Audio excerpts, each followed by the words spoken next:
Hey everyone, welcome back to English Out Loud. I'm Jake. And I'm Annie. And if this is your very first time joining us, hi, welcome to the show.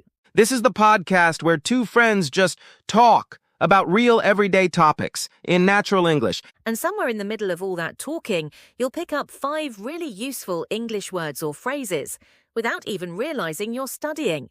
It's basically learning English by accident. The best kind of learning. If you haven't subscribed yet, please do. It helps us a lot, and honestly, it just makes our day every time someone new joins the community. It really does. Okay, Jake, how are you doing today? Honestly, a little tired. I had a really long week. Oh no, what happened? Just too much work, not enough rest, which actually leads us perfectly into today's topic. Oh, nice segue. Thank you, I try. So today's topic is work-life balance. Yes. And I feel like this is something almost everyone struggles with at some point. You either feel like you're working too much or you feel guilty when you're not working. Oh, the guilt, that's so real. Like you're trying to relax on a Sunday afternoon and your brain is like, but should you be doing something productive right now? Exactly. And that's what we're going to dig into today. Why is work-life balance so hard? What gets in the way? And what can we actually do about it? And along the way, 5 useful English expressions that you'll want to add to your vocabulary. Let's get into it. Okay, Jake, so you said you had a long week. What actually happened? So I had a big project deadline on Friday, and I kept telling myself, just one more hour, just one more task. And suddenly it was midnight, and I hadn't eaten a proper dinner. Oh, that's such a classic trap. And then Saturday morning, I woke up exhausted and couldn't enjoy my weekend because I was still thinking about work. That's basically what it feels like to burn out, isn't it? Yeah, I wasn't fully burned out, but I was getting close.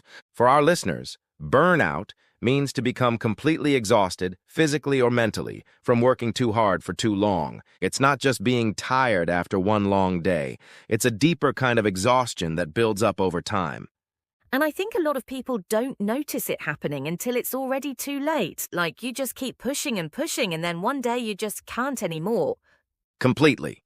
And the tricky thing is, our culture kind of glorifies being busy. Like, I haven't slept in 3 days is worn as a badge of honor. Which is so unhealthy. Being constantly busy doesn't mean you're being productive. It just means you're busy. Right. So, Annie, do you struggle with work-life balance? Oh, absolutely. My biggest problem is that I work from home, so the line between work and personal life gets really blurry. Like, where does work end and home begin? That's such a common issue for remote workers. I'll be cooking dinner and suddenly I think of something I forgot to do for work. And then I'm on my laptop at the kitchen table at 9 p.m. Yeah, at some point you just have to draw the line. Yes. Tell me about that one. Draw the line. So, draw the line means to set a clear boundary. To decide, okay, this is where work stops and my personal time begins. And you don't cross that line. Like, I draw the line at checking emails after 8 p.m. Exactly. Or, she finally drew the line when her boss started calling her on weekends. It means you've decided enough is enough, this far and no further. I love that. I need to draw the line more often. I think my problem is I feel guilty if I stop. That's the mindset trap. You feel like resting is somehow laziness. But rest is actually part of doing good work. And another thing, it's not just about work.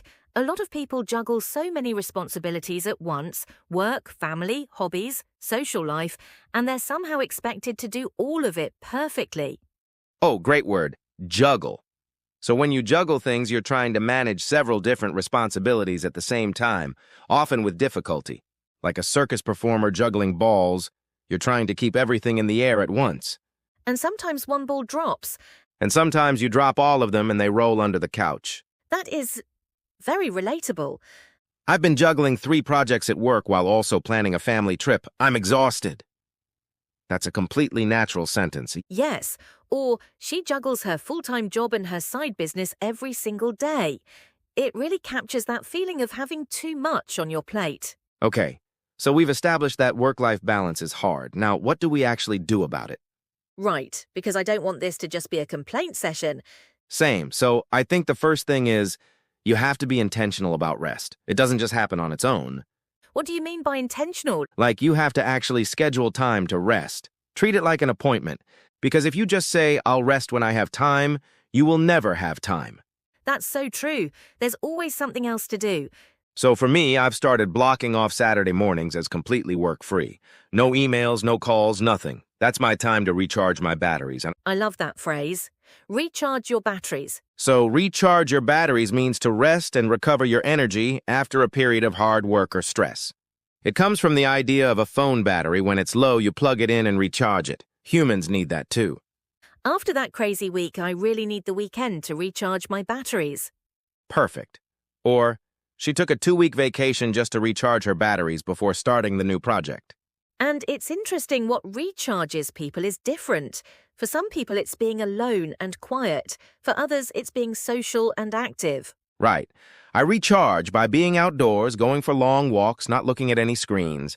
And I recharge by meeting friends or reading a book. Totally different, but the principle is the same. You need to give yourself time to recover. Exactly. And the second thing I'd say is learn to switch off. Oh yes, so important. And so hard. So switch off means to mentally stop thinking about work and fully relax. Like you're not just physically away from the office, your mind is actually off. You're not mentally running through your to-do list. And I think that's the real challenge for a lot of people. You can be sitting on the beach and still be mentally at work. Exactly. Like your body is on vacation, but your brain is still in a meeting. How do you switch off? Because I find it really hard. Honestly, I have a few rituals. When I finish work, I shut my laptop, put it in a drawer, and I go for a 10-minute walk. That walk is my mental signal that work is done.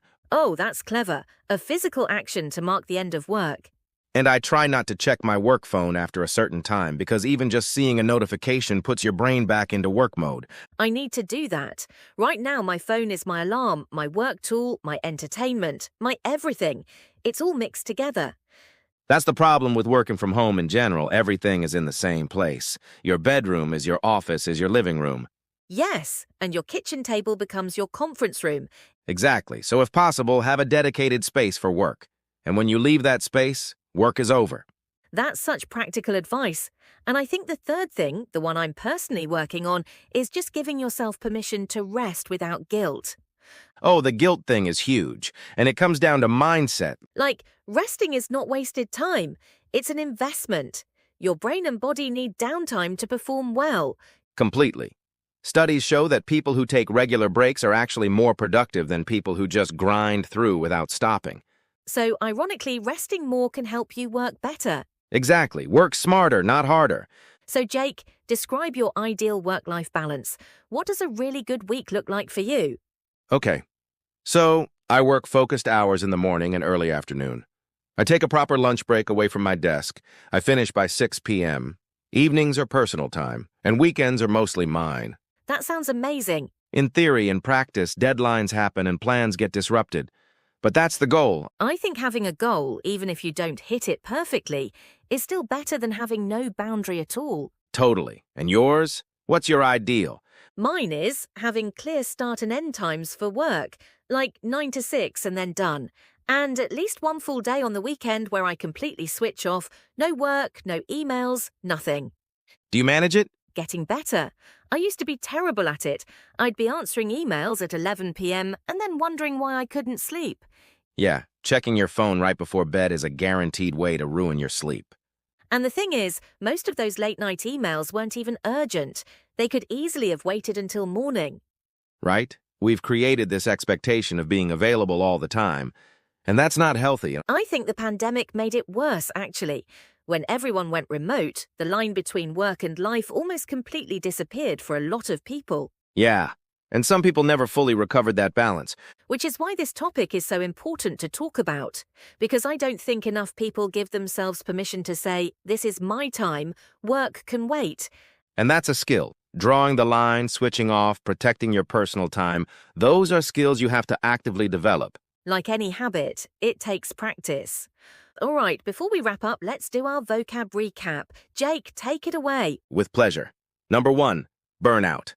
This means to become completely exhausted, physically or mentally, from overworking for too long. It's not just tired, it's deep built-up exhaustion.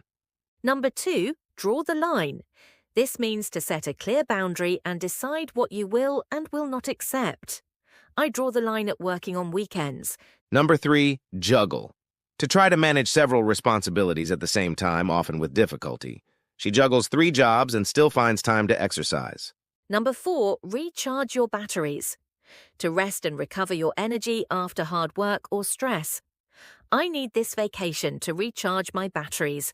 And number 5, switch off. To mentally disconnect from work and fully relax. Not just physically away, your mind is actually at rest. 5 great phrases. And I hope today's conversation also gave you something to think about. Not just your English, but your actual work-life balance.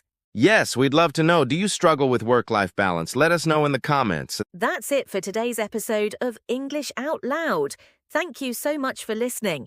If you enjoyed this episode, please subscribe to the channel and share it with a friend who might need a little work-life balance reminder today. Until next time, take care of yourselves, rest well, and we'll see you in the next episode. Bye, everyone. Bye.